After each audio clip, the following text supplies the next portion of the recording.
أيها المؤمنون، عندما علم بنو أسد برحيل جيش الطاغية عبيد الله بن زياد أرادوا العودة إلى ديارهم، فجمعوا ماشيتهم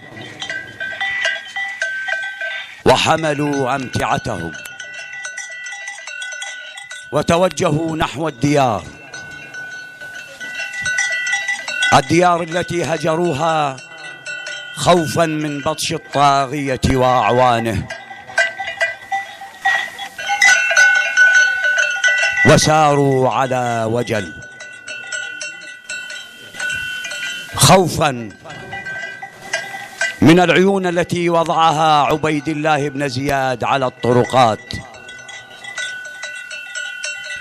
فالتفت شيخ القبيلة إلى أحد غلمانه وهو يقول: بني يا شيخ، أنت يا بني الطريق آمن. بلى يا شيخ. إذن على بركة الله اذهب وأمن لنا الطريق. السير أيها الأخوة، لعل عيونا لبني أمية هنا وهنا. أمرك يا شيخ.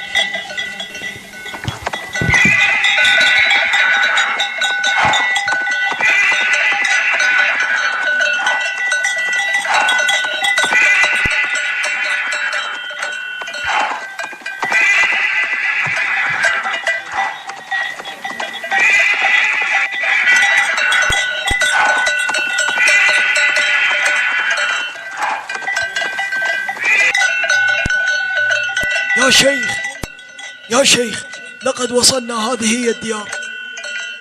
إذن ابدأوا العمل أيها الأخوة، عليكم بنصب الخيام أولا، توكلوا على الله.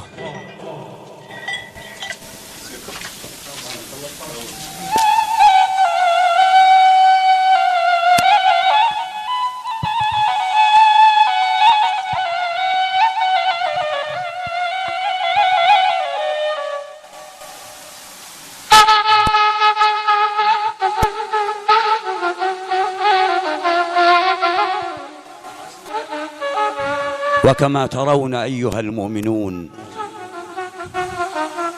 قام رجال بني أسد ببناء الخيام،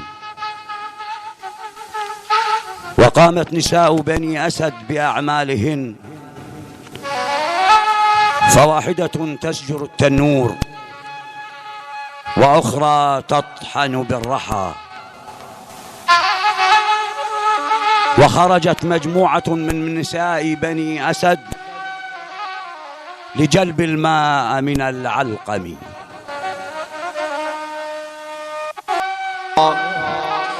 ذهبنا النساء لجلب الماء، النساء يخرجن إلى المشرعة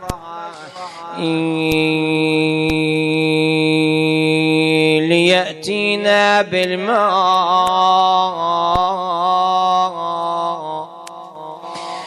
لما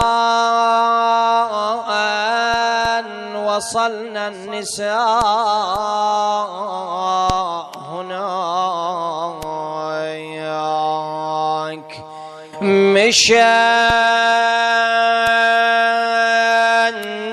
النسوان يملن شافن الأجساد.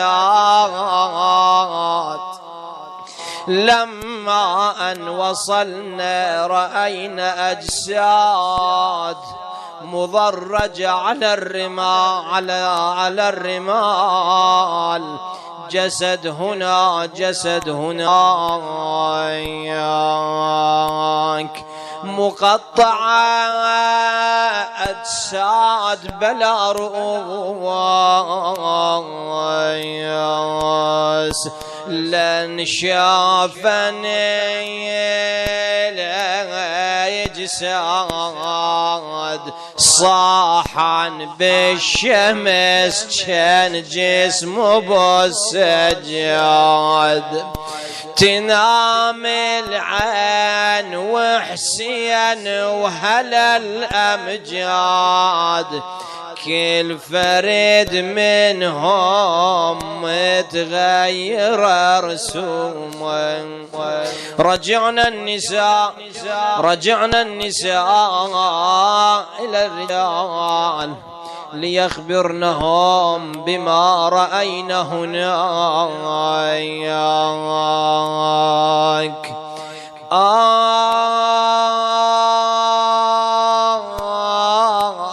صاحا بالشمس كان جسمه بالسجاد، تنام العين وحسين وهلا الأمجاد، كل فرد منهم متبدل رسومه. فقلنا النساء للرجال اخرجوا لمواراة الأجساد، وإلا لنذهب نحن النساء للمواراة. فامتنعوا في بادئ الأمر، فقلنا النساء والله إن لم تخرجوا لنذهب نحن لمواراة الأجساد الطاهرة. كثار صايح النسوان على بالي، وإذا ببني أسد وإذا بهم خرجوا إلى تلك الأجساد الطاهرة التي بقيت على رمال كربلاء.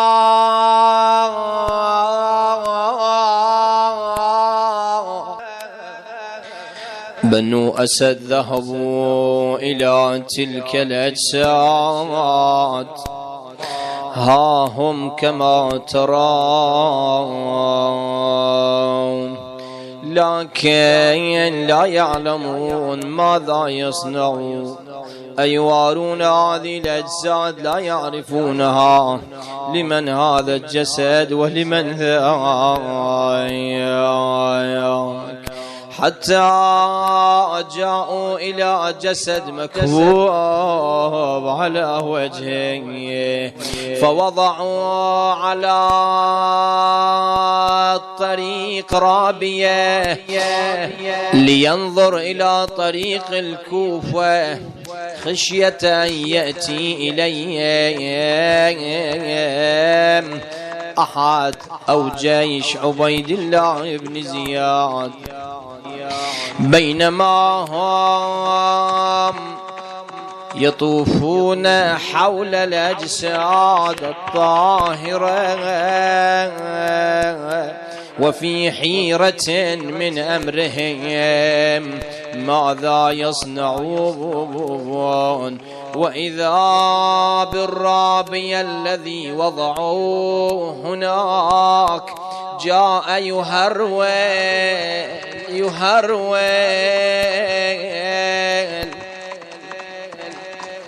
وهو يقول: يا بني أسد، ها قد أقبل عليكم فارس من جهة الكوفة، وأظنه من جيش عبيد الله بن زياد.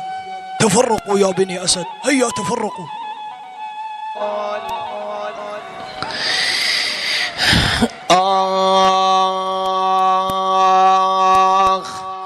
بينما هم كذلك وإذا بذلك الرجل مضيق اللثام أقبل عليهم،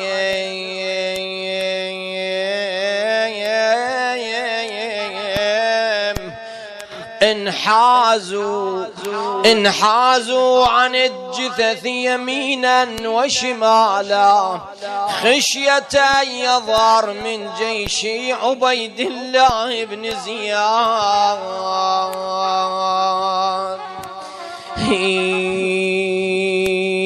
واقفون حذرون بنو أسد من يكن هذا الرجل الذي أقبل عليه. لما أن نزل من على ظهري جواده فبقوا جانبا ينظرون إليه ماذا يصنع حتى انحدر إلى جسد أبي عبد الله انحنى عليه يقبله وهو يقول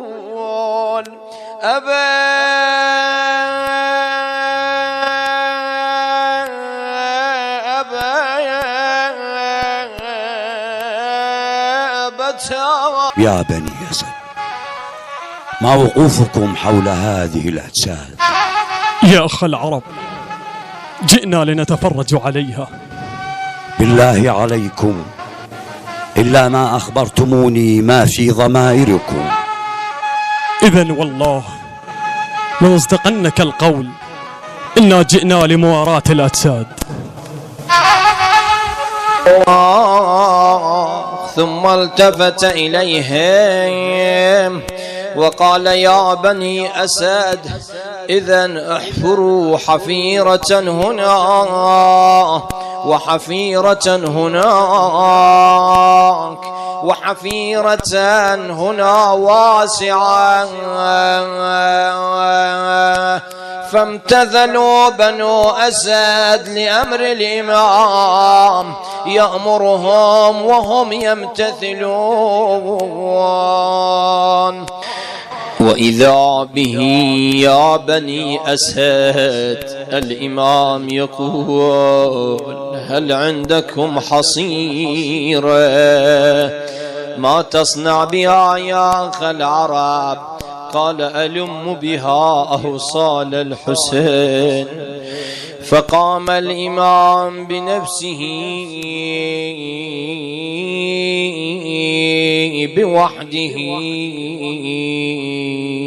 أرادوا أن يعينوه على ذلك فقال لا عليكم، أنا معي من يعينني عليه. جاء إلى جسد أبيه أنزله في قبره.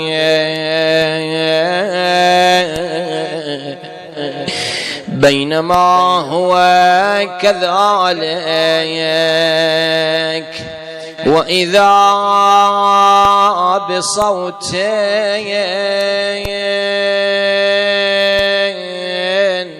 من الجسد من النحر الشريف.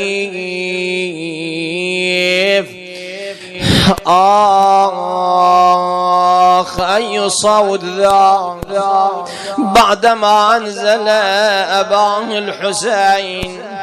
وإذا به يأتيه النداء ولدي علي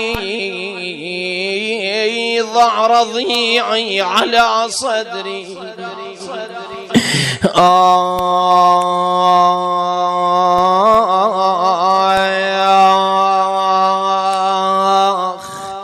يا ابويا الطفيل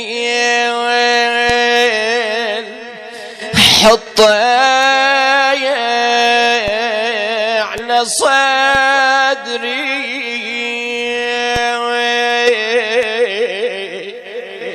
وبرفيج حط نحري على نحري. تدري يا ابويا بقايا تدري نار السهم بحشايتي يسري.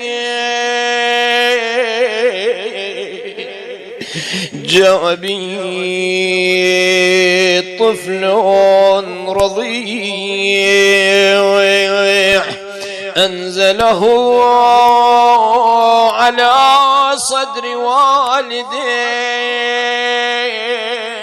وأهال وأمر الإمام أن يهيل التراب على جسد الطاهر، وإذا به يقول تنحوا جانبا جانبا. ما الأمر؟ ما نعلم لماذا. وإذا به جاء بجسد مقطع وضعه عند رجلي الحسين. ألا وإنه علي الأكبر، علي ابن الحسين شبيه رسول الله خلقا وخلقا ومنطقا.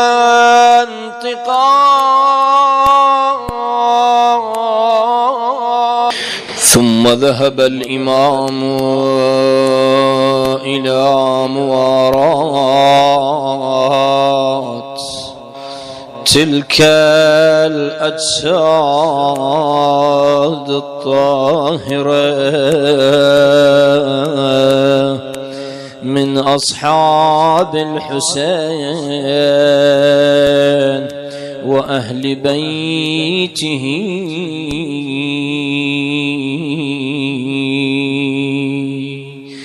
حتى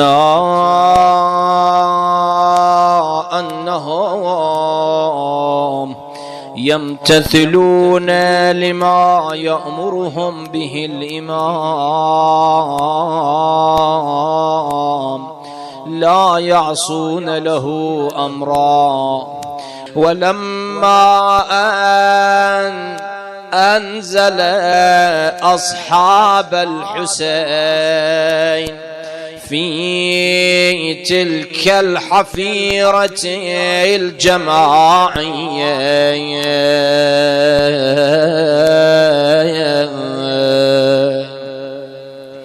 وكذلك حفيرة أفردها زين العابدين. أتعلمون لمن؟ إنها لشيخ الأنصار. يا بني أسد، هل بقيت جثة أخرى؟ نعم يا أخ العرب، بطل هناك عند العلقمي مقطوع اليمين والشمال. لما أن قالوا له بطل بقي هناك عند المسنات على العلقمي، ذهب إلى دموعه تجري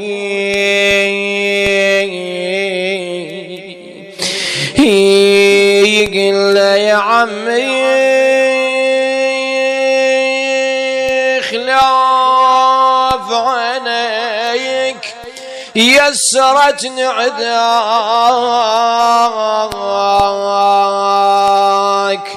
لوح المهور واشهر سيفك الفتاك، هذا الوايك ما تنهض تشيل الواك.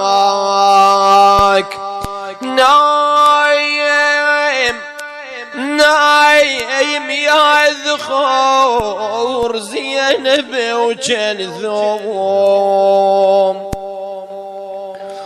أقبل الإمام إلى جسد أبي الفاضل،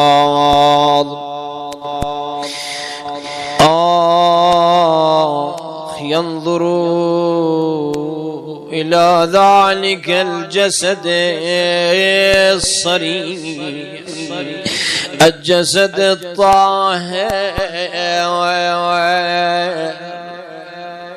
مقطوع الأكف، انحنى على يقبله تارة بنو أسد أمرهم الإمام بأن يحفروا الآن يحفرون الحفيرة لقمر العشيرة أبي الفضل العباس. صار ينزله في قبره. ساعد الله قلب الإمام، ساعد الله قلب الإمام زين العابدين، حمله إلى ذلك القام ليواري البسالة والإباء والشجاعة والسخاء، لكنه لثامه ابتل بدموع عينيه لما أن أتمم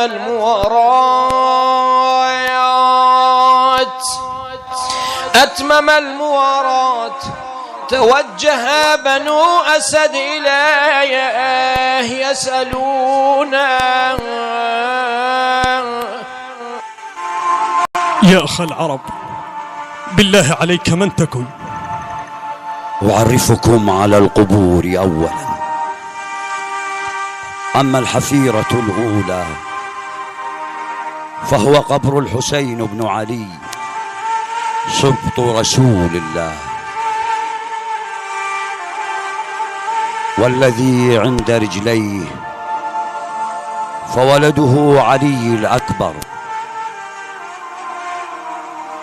وأما الذي على صدره فولده عبد الله الرضيع، وأما الحفيرة الجماعية فهم أصحابه وأهل بيته، وأما صاحب القبر المنفرد فهو حبيب بن مظاهر الأسدي شيخ الأنصار، وأما الذي على المسنات عند العلقم فهو قمر العشيرة أبو الفضل العباس. وأما أنا يا بنو أسد فإمامكم علي بن الحسين زين العابدين، جئت لمواراة الأجساد الطاهرة. لما أن علموا أنه الإمام وقعوا يقبلون يديه ورجليه. آجرك الله يا ابن الحسين. ثم التفت الإمام إليهم: أنا ابن المقتول بكربلاء. ثم نادى كبيرهم بنداء للنساء والرجال: يا بني أسد، يا نساء بني أسد، توجهنا إلى القبر الطاهر وأقمنا العزاء على ريحانة رسول الله. أيوا إماما، أيوا حسينا، وإماما، وحسينا، وسيدا. لما أن نادى نساء والرجال يتوجهوا إلى القبور، فذهبنا النساء الرجال يضربون على رؤوسهم. النساء يحثن التراب على رؤوسها، كلهم ينادون: أيوا حسينا. يبكون وينتقلون من قبر إلى قبر.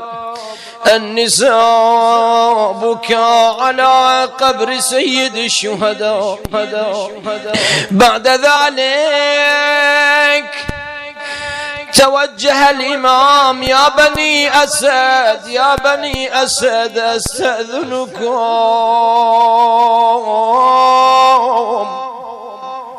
أريد الرجوع إلى عيالي، إنهم في الخرب مربطين بالحبال. رجع الإمام زين العابدين كما تعلمون أيها المؤمنون، مجيئه بواسطة إلى تلك الخربة التي فيها عماته وأخواته. زينب انظروا إليها هناك واقفة، تنظر بباب الخربة، تنظر واقفة وهي تنظر، بينما هي كذلك وإذا بزين العابدين قد جاء. يا ابن أخي أين كنت؟ قال عم الآن فرغت من دفن والدي.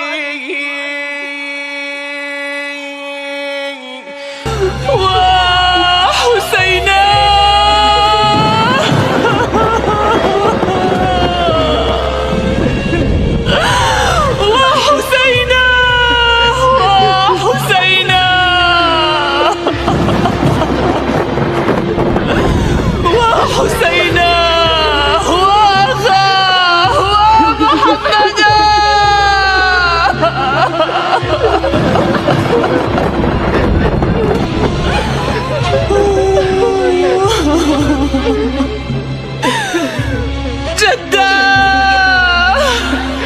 جداه يا رسول الله، صلى عليك مليك السماء.